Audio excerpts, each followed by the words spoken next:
The Phantom Neighbor. My parents were away for a weekend, off to a last minute business conference that couldn't be rescheduled. I had begged to stay home instead of going with them. I mean, who wants to spend days trapped in a hotel room with nothing to do? They finally agreed, leaving me with strict instructions to lock all doors, not to have any friends over, and to call them if anything happened. I agreed, just looking forward to having house myself, with some snacks and my favorite shows anyway. It was Saturday night and I had just settled into the couch with a bowl of popcorn when a phone rang. The thrilled tone made me jump. I picked it up. There was only static on the phone on the other end. Weird. I hung up, tried to shake off the unease and turned back to my movie. A few minutes later, the phone rang again. Static. This time I waited, listening closely to catch any sound beyond the hiss.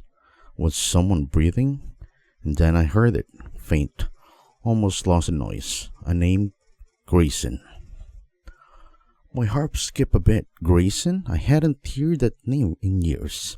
It was the name of the old man who lived here next door before he died. Mr. Grayson was strange, always kept to himself. The neighbor kids used to tell stories about him, how he'd love to talk about people who weren't there, how he'd wandered around the night. After he died, no one moved in. His house just sat there empty, decaying. I hung up quickly, telling myself it was just a prank. Some kids messing around, but so no matter how much I tried to focus on the movie, my thoughts kept drifting back to the old house door. I found myself glancing at a window one more time, and the Grayson house seemed to hide something I couldn't see. Then out of nowhere, the TV screen flickered, and the image distorted. I stared at it confused. Was it the signal? But the weird thing was, the distortion wasn't random. The static morphed into shapes, letters almost, like someone was trying to write something. I grabbed the remote and hit the power button, but the TV stayed on. The letters on the screen became clearer, spelling out a single word, help. My breath caught in my throat. This had to be some kind of joke, right? But who had to go such lengths just to scare me? I shut the TV off manually and sat back, my heart racing. As I started to calm down, I heard it, the unmistakable sound of footsteps upstairs. My head snapped towards the ceiling. There shouldn't be anyone else in the house. I listened intently, holding my breath. The footsteps were slow, deliberate, moving from one room to the next. I stood up, my mind racing. What should I do? Call the police? But what would I tell them? That my TV was acting up and I heard some noises? They'd laugh at me off the phone. But the footsteps were real, too real to ignore. I grabbed a flashlight, my hand shaking, and slowly made my way upstairs. Each creak of the wood beneath my feet felt like thunderclap in the house. As I reached the top, I paused, listening. The footstep had stopped. Nothing was there but silence. I checked each room, my pulse pounding in my ear. Nothing. No sign of anyone. The rooms were exactly as they had been earlier. I was about to convince myself that it was just my imagination, when the lights flickered, the halfway hallway plunged into darkness. I fumbled for the light switch, but when the lights came on, I saw something that made my blood run cold. The door to the attic, the one that had been locked for as long as I could remember, was now slightly ajar. I stared at it, frozen. I had never been in the attic. My parents always said it was just old junk up there. Nothing worth seeing. But now, standing there, I felt an almost magnetic pull towards it. I needed to know what was up there. With trembling hands, I pushed the door open and shined a flashlight up the stairs. The beam revealed some old boxes and a furniture covered in sheet. The air was heavy with a smell of mildew and something else. Something foul. I climbed steps cautiously, each one groaning under my weight. At the top, I swept the flashlight around, trying to see what had drawn me here. Then I saw it, a small, dusty TV in the corner, the kind you expect to see in the kids in the 80s. It was on, playing nothing but static. I approached it, my skin crawling unease. Why was this up here, and why was it on? I reached to turn it off, but as soon as my fingers touched the dial, the static cleared, and a face appeared on the screen. It was Mr. Grayson. He looked just as I remembered, graying hair, gaunt face, but his eyes were wide, desperately pleading. "Help me," he said, his voice distorted, echoing through the small attic. "They won't let me rest." I stumbled back, dropping a flashlight. The beam whirled crazily around the room as I scrambled to pick it up. When I looked back at the TV, the screen was blank, just static again. My mind was spinning. This couldn't be real. I had to be dreaming. I bolted down the stairs, my heart in my throat. I had to get out of this nightmare. But as I reached the bottom, something strange happened. The front door opened itself, as if inviting me to leave. The cold night air rushed in, and I felt a sudden, overwhelming urge to go outside. Without thinking, I stepped out on the porch, but I didn't stop there. My legs carried me toward the Grayson house. It loomed in the darkness, its window like black eyes staring back at me. I should have turned around, run back to safety in my home, but I couldn't. Something was pulling me in, and I couldn't resist. I reached the front door of the Greyhound house, and to my shock it was slightly open. The hinges creaked as I pushed it wider. The air was thick with dust and something else, something old and rotted. I stepped inside, the floorboards groaning under my weight. The darkness swallowed me, the only light coming from the shaky flashlight. The inside of the house was worse than I imagined. Furniture covered in dusty sheet, wallpaper peeling off in long strips, and a thick layer of grime coating each surface. Then out of the corners of my eye, I saw shadows moving, figures emerging from the walls. They were vague, ghostly shapes, their faces blurred, but I could feel their fury and hunger. They had to be the ones keeping Mr. Grayson here, trapping him in this nightmare. "Leave now," they hissed. "The living is not welcome here." Panic surged through me. I turned and ran, not caring where I was going, just needing to get out. I could hear the voices behind me, echoing through the hallways, but I didn't look back. I burst through the front door and out in the cold night, gasping for air. As soon as I crossed the threshold, the door slammed shut behind me, with a force that rattled the windows. The house stood there, dark and solid once more, as if nothing happened. I staggered back, my mind racing. What had just I seen? Was any of it real? But as I stood there trying to make sense of it all, I felt the presence behind me. Slowly I turned around, and there, in the window of the Grayson house, I saw Mr. Grayson's face one last time. He looked at me with those hollow eyes, his mouth forming one final desperate word: "Help."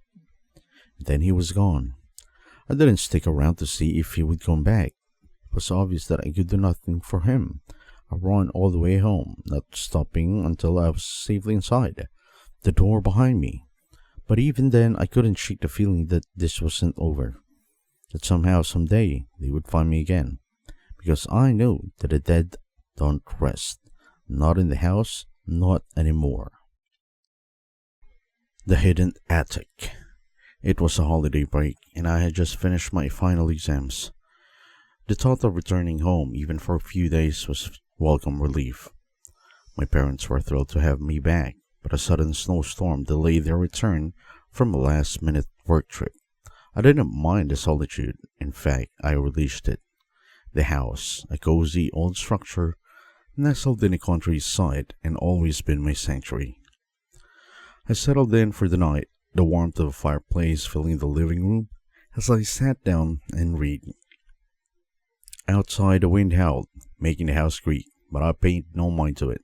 This place was old, after all, and had its quirks. It was just good to be here. But when I got to make up myself a cup of coffee, hot chocolate, I noticed something strange. There on a wooden floor leading from the back door to the stairs were footprints. They were faint, just outlines in the dust, but they were unmistakably here. I frowned. They didn't look my parents' prints nor mine. They were smaller, almost childlike. My heart skipped a bit. The house was empty, and all the doors were locked. Where could these footprints come from?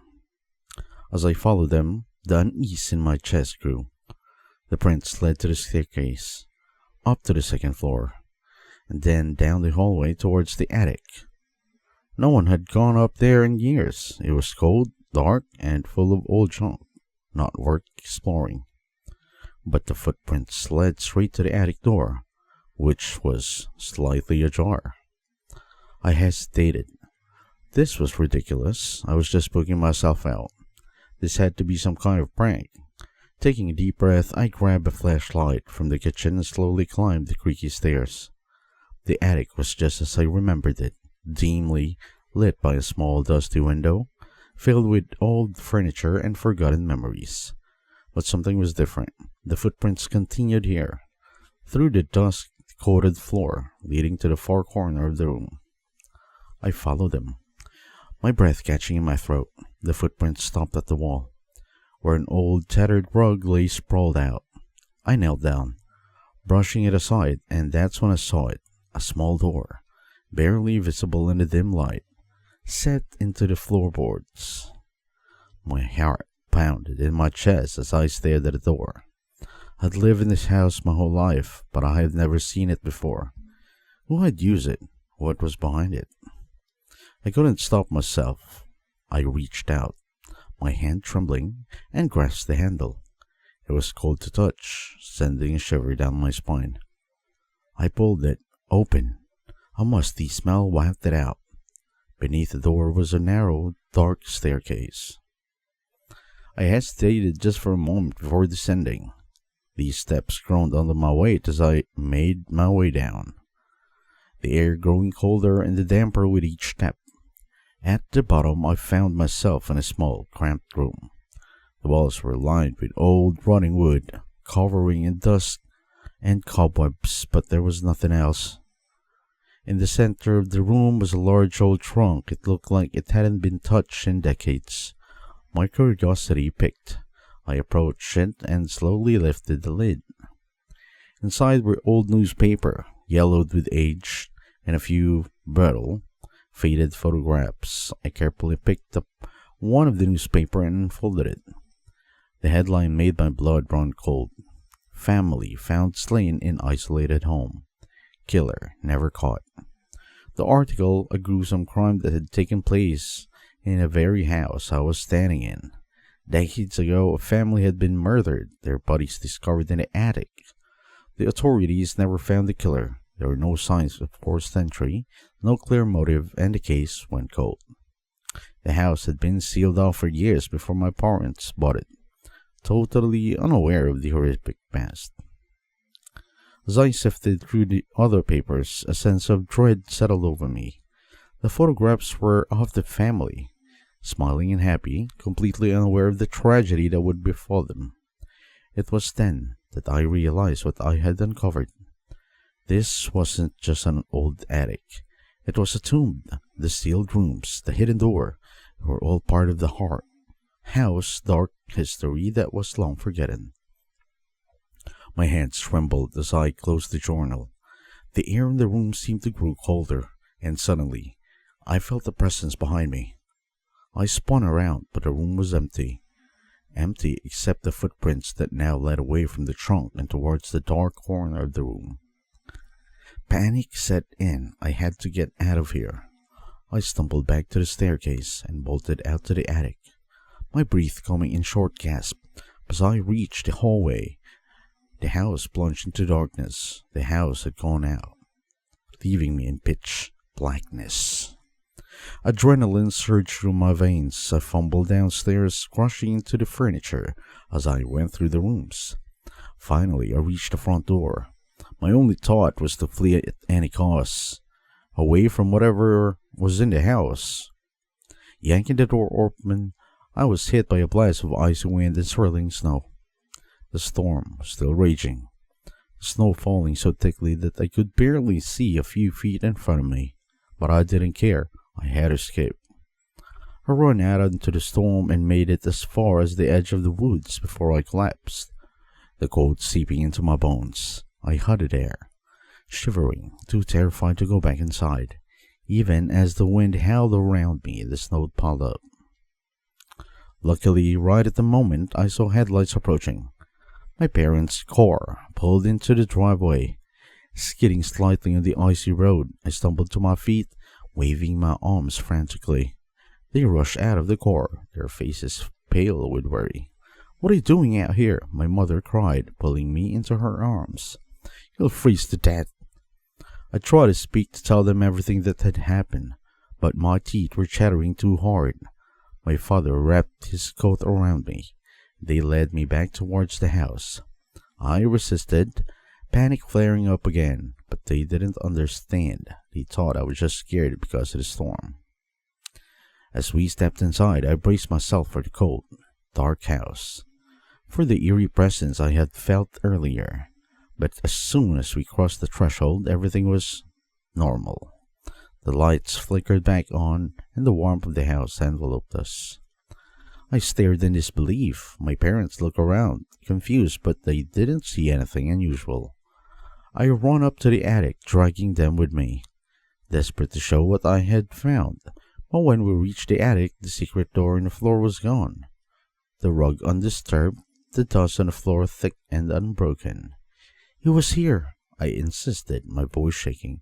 "I found a room, the footprints." But there was nothing, no signs of anything that I had seen. My parents exchanged worried glances, clearly thinking that a storm and the isolation had gotten to me. They tried to calm me down, assured me that it was just my imagination, that nothing was wrong with the house. But I knew better. I knew what I had seen, what I had felt, and I know that whatever is in the house had somehow hidden itself away again, leaving no trace of its existence. But I couldn't explain it. I could only shiver as they led me back downstairs, where the fire was crackling warmly, as if nothing had ever happened. My parents tried to soothe me with hot chocolate and reassurances, but I couldn't stop trembling. Even now, days later, I can't stop thinking about it. The hidden room, the tragic story of the family, the footprints that led me to that terrible discovery. I haven't told anyone else what happened. Who would believe me? But I know one thing for sure. Some secrets are better left buried, and some doors should never be opened. Something sinister was at my doorstep. At 32, after years of living in the city, I finally decided to return to my hometown in the countryside.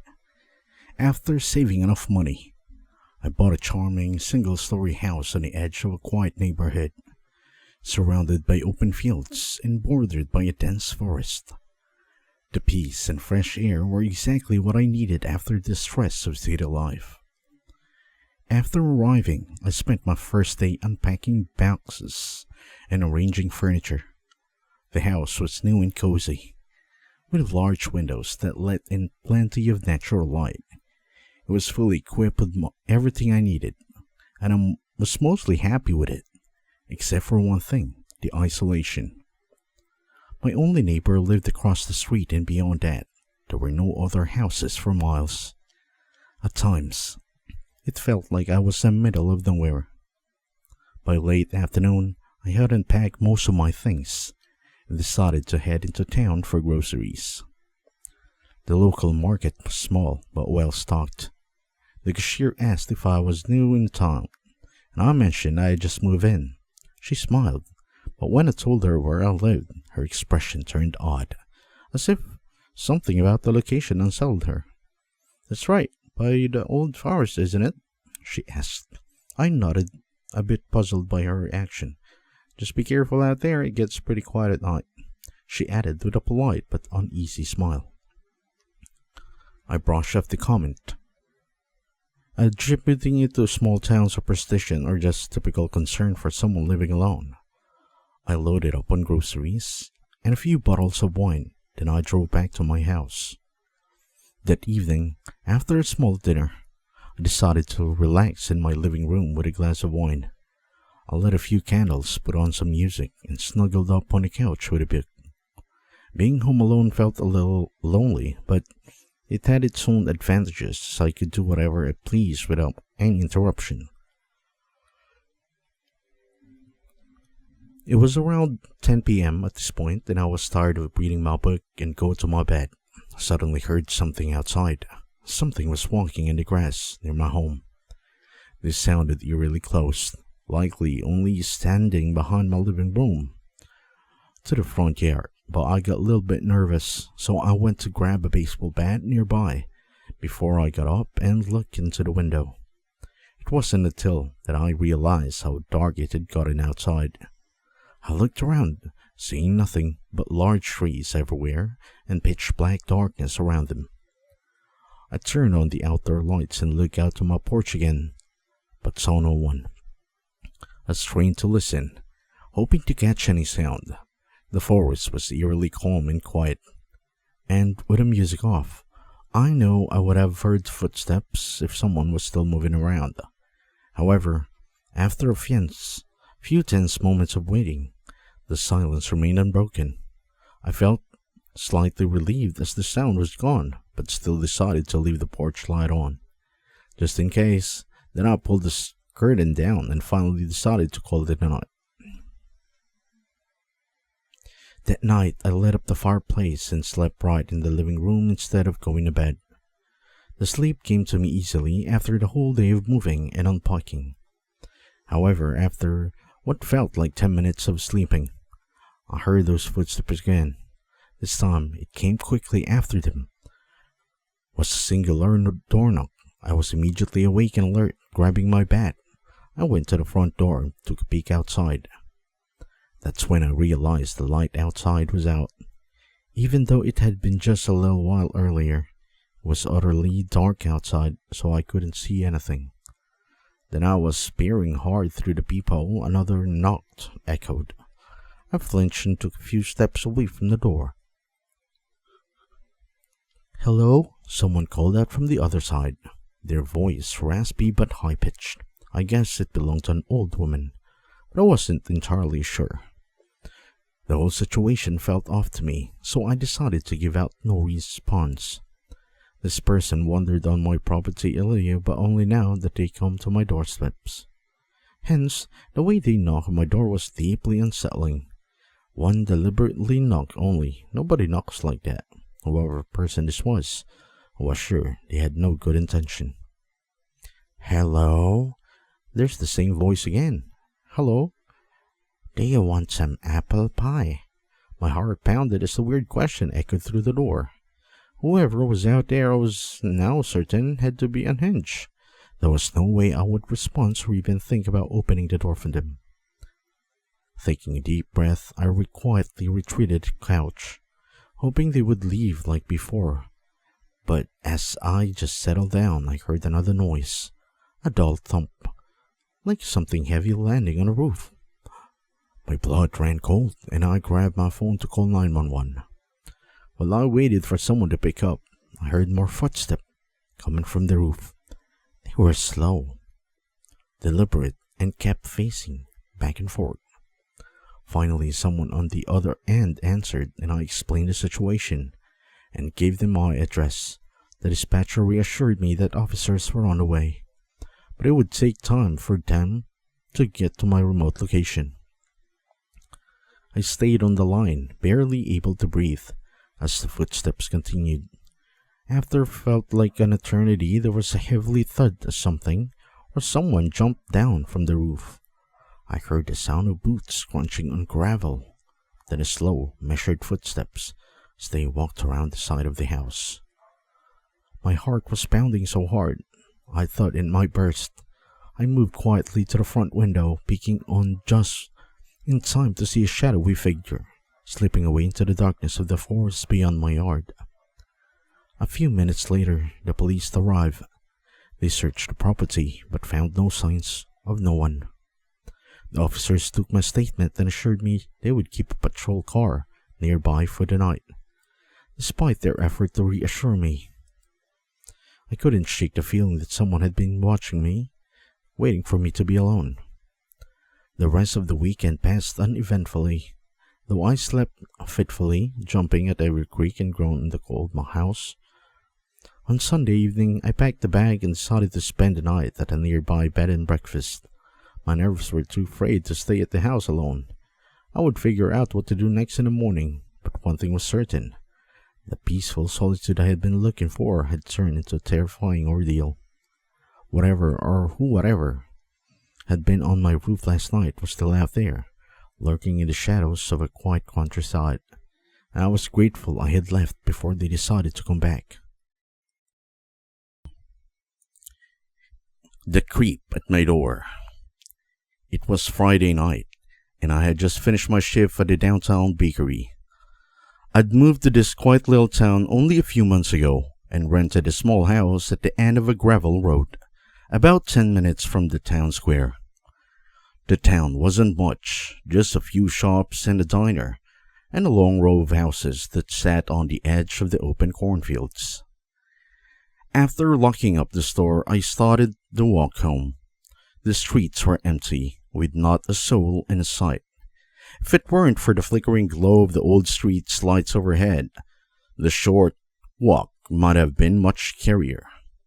I got home around 10 p.m. and everything seemed normal.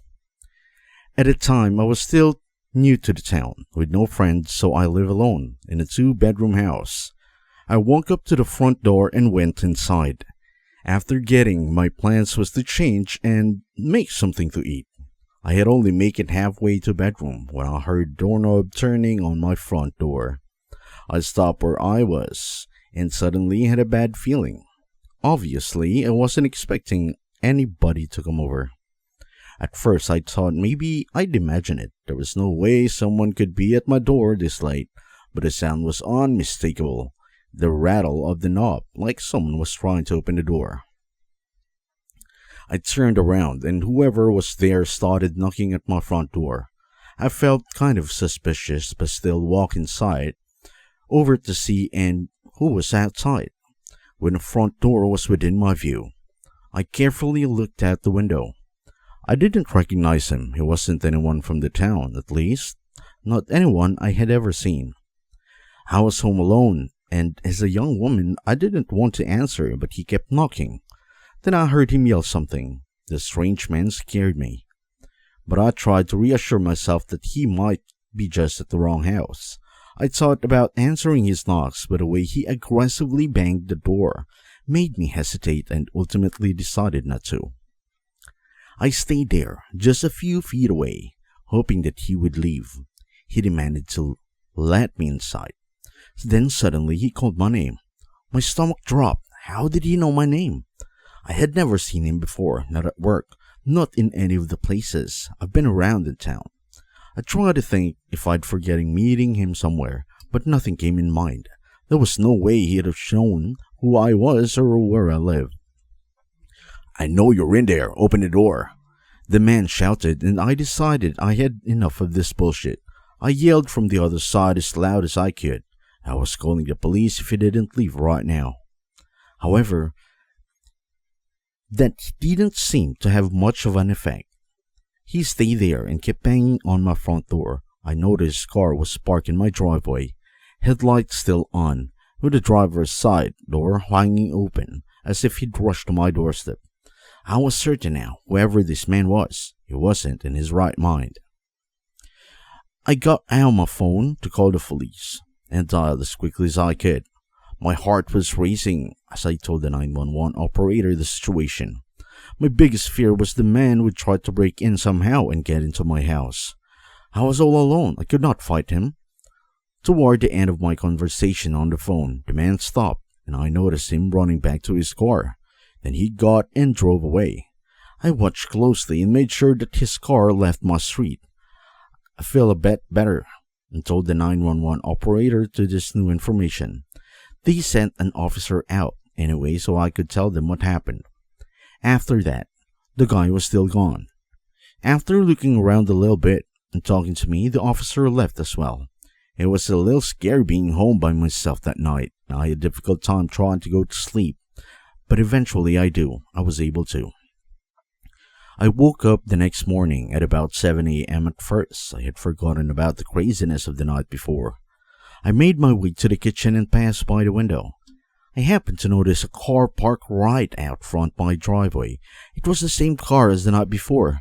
The guy was back, and noticed he appeared to be inside of it. I didn't hesitate and called the police immediately. I told them that the man had returned. Then I carefully watched out the window for a couple of minutes. The man remained inside. I watched him open his door and leave the vehicle. He made his way up to my front door. Then he started knocking. I couldn't believe the audacity of this guy. Still didn't know who he was or what he wanted. I didn't know who he was. He stayed at my door, knocking every often. I went back to the house. After a few minutes, the police got here. When they did, the man tried running away. He wasn't able to make it that far, though, as was caused by the police.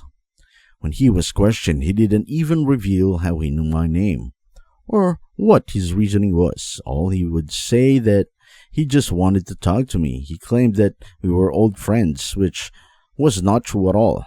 I'm just glad that I noticed him that morning. I think he followed me from work that night before, and I simply hadn't realized it when I walked in my front door. The scariest part that still haunts me is that the thought he might have been stalking me for a while before finally showing up my door. The unsettling experience has made me more cautious in public, as you never know when or where you might become someone's target. Terror at my new home. Last year, my wife and I moved into our new house in Louisiana. Before sealing a deal, a neighbor nearby warned me about all the strange things that happen here. She genuinely believes that the house is cursed and anyone who lives there will suffer a terrible misfortune, as its former owners. At first, I didn't think much of them. They were just about rumors. It was just an old house, barely outside the city. And as a boy who grew up in the middle of nowhere in Wyoming, I didn't think this place could be that bad. Besides, my wife was usually home with me on weeknights and the whole weekend. However, the story I'm about to tell you took place on a rare occasion that my wife wasn't at home with me. She was out drinking with a friend from high school who happened to live in the same town as us. So, that's how I ended up being home alone. The house felt too quiet and large, and since I had never spent the night alone, I naturally felt a bit uneasy. But I'm not type scared easily. After locking all the doors and double-checking all the windows that were closed, I pushed the uncomfortable feeling aside and settled in to watch my favorite show. About 15 minutes into what seemed like a normal night, I noticed a suspicious man across the street. When my husband and I moved in, we installed 2 street lamps in our front yard to make sure the whole area was properly lit up. That's why, when I sat in my living room to looking out, I had a clear view of everything outside, including the man walking up our driveway and looking in. The first time I ignored him, thinking he was just a curious local checking out our new neighbors. The second time he passed by, I felt a bit more anxious, but still chose not to do anything about it. But when I saw him walk by the third time, staring directly at me and my home, I knew something was off. Having lived in rural areas my whole life, I knew that most people around here were sweet older couples or middle-aged families. However, I also knew that every once in a while, you could run up into a real weirdo. The countryside was always a good place to live a low life, and unfortunately, it's a place for some less savory individuals like sex offenders, drug addicts, or even serial killers, who came here to hide, staying off the radar of both the police and the people in general. My husband and I were well aware of that, so we armed ourselves with a hunting rifle, and of course, we both know how to use it. After loading the rifle and placing it within reach, I went back to watching my show while keeping an eye on the man outside. If he acted up, I could call my husband to come home, and in the worst case scenario, I might have used the gun to actually shoot someone. After a while, I stood up from the couch and walked to the window to check my surroundings. I pulled the curtain back just a crack and peeked out. I saw nothing at first, just a green lawn stretching out to the road. But then, my eyes caught movement. There he was, standing near the old shed at the edge of my property. The guy had to be up something. I could feel it deep in my gut. I dropped the curtain, grabbed my phone, and dialed my husband right away. But it went straight to voicemail. He was probably still at the bar and didn't pick up as his phone was drowned out by the noise. I called my husband again while standing by the window to take another look at the suspicious man. However, he was nowhere to be found. By then, the wind had earlier rustled my window had died down, leaving the house completely silent. That's when I heard it, a soft, deliberate knock on the front door. I rushed for the rifle, gripping it tightly as I approached the door. I didn't want to look, but I had to. I peered through the peephole, and my worst fear came to life. It was the same stranger who had been showing up at the house unannounced, time and time again. With my husband still not answering his phone, I decided to call 911. Just as I gave the operator my home address, I heard the back door click open. The man had just broken into my house, leaving me no choice but to escape through the front door. But that's when I heard rustling footsteps behind me. I spun around and saw that our shed, which we don't even use, had a side door wide open. The whole situation left me feeling confused, and I felt like a mouse being toyed by a cat. Despite my fear, I advanced toward the shed, screaming at the man to show himself with a rifle in hand. I was ready to shoot anything inside if I had to. As I moved closer to the shed, I started hearing noises inside, almost like somebody was moving around stuff. Suddenly, the light in my yard went out, catching me by surprise. But I was quick to turn on the flashlight attached to my rifle. With the light gone, I felt even more vulnerable, but it confirmed one thing. There were two intruders on my property. I stood a few yards away from the shed, didn't say anything, just waiting for him to come out. But something got hold of me inside. I couldn't hold back. I was scared but also pissed off that these men got toyed me for my whole evening. My husband and I lived here for 6 months without any problems. But now with him gone, these men really thought I was an easy target. This made me genuinely infuriated. I wasn't going to let them go away with this. I slowly but surely made my way to the door, and when the shed was just a few feet away, I peered through the dusty window. The moment I did, the noise inside stopped. He must have heard me or noticed me somehow. I wanted to turn on the light, but of course, the light bulb was out because it wasn't turning on. When I was about 10 feet from the shed, things went from the horrible to much, much worse. Out of nowhere, the shed door swung open, and a man came charging towards me. I stepped back, and I couldn't believe it, but I accidentally pulled the trigger. I stood still in disbelief. I didn't hit him, but I'm saying it didn't even seem to scare him. He continued approaching me, but at a slower pace. The man was tall but skinny. He was dressed in all black, wearing a mask. We were staring at each other. Then out of the corner of my eye, I saw another man step out, and I fired my rifle again. The bullet did not hit him, but only in the dirt. But that was enough to stop him in his tracks. I then pointed the gun at both of them. I was terrified, tried to keep my best to keep my cool, and told them to leave, or that I was going to kill both of them. "Do it then, you won't kill me, you're a coward," he said, then proceeded to call me every name in the book. That's when the police sirens came about in the distance. The intruders knew they were done for. I dropped my rifle as the two men tried to run, with 2 officers chasing right after them. The police caught them, and later they went straight to jail. After that incident, my husband and I worried that they were going to come back. We have a restraining order on him, but obviously there's really nothing stopping him from coming back if he really wanted to. When he gets out of jail, or that is, or maybe he's already out of jail, I don't know. All I know is that he comes back to won't be nice. My husband and I are trying to move, but it's a lot easier than done. So we're going to have hang tight for a while.